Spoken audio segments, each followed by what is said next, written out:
नमस्कार मंडळी.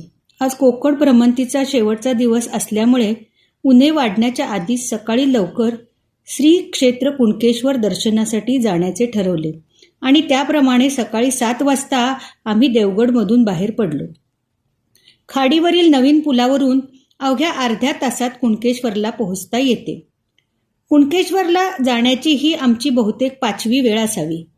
सध्या देवस्थानाच्या नूतनीकरणाचे काम जवळजवळ पूर्ण झाले असून आता देवस्थानचा चेहरामोहरा बऱ्यापैकी बदलून गेला आहे. जांभ्या दगडातील नवीन बांधकामामुळे देवस्थानच्या मूळ सौंदर्यात अधिकच भर पडलेली दिसून येते. यावेळेस मंदिराच्या परिसरात एक लक्षणीय बदल जाणवला. तो म्हणजे एका आख्यायिकेनुसार समुद्री तुफानात आपल्या बुडणाऱ्या जहाजाला वाचवण्यासाठी किनाऱ्यावरील मंदिराच्या दिव्यांचा प्रकाश दिसल्याचे सुचिन्ह मानून एका मुसलमान व्यापाऱ्याने प्राणसंकटातून सुटका होण्यासाठी परमेश्वराची करुणा भाकली आणि त्यानंतर त्याने मंदिराचा जीर्णोद्धार केला. अजाणतेपणी का असेना, पण त्याच्या हातून घडलेल्या या धर्मविरोधी कृत्याचे प्रायश्चित्त म्हणून त्याने मंदिराच्या कळसावरून उडी मारून जीव दिला असे म्हटले जाते. त्याच्या स्मरणार्थ मंदिराच्या आवारात पूर्वी एक चबुतरा होता.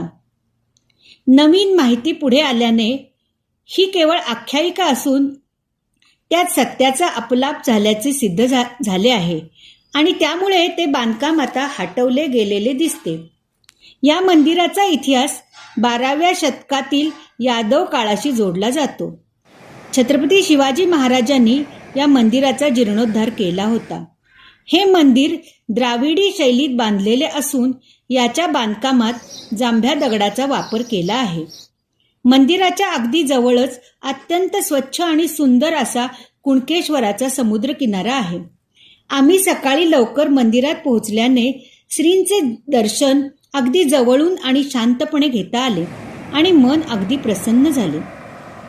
परतीच्या प्रवासात वाटेत समुद्राच्या लाटांनी पावले भिजतील इतपतच समुद्राची जवळीक साधली आणि आम्ही कोल्हापूरच्या वाटेला लागलो.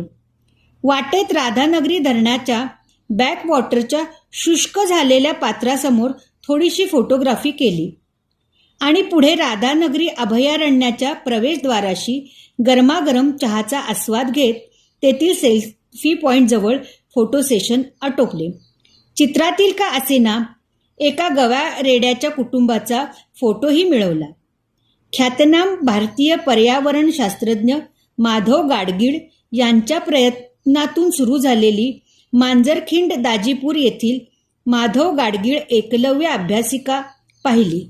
थोड्या वेळासाठी का होईना, पण वळिवाच्या पावसाने हजेरी लावून उन्हाची काहिली थोडी कमी करण्यास मदत केली.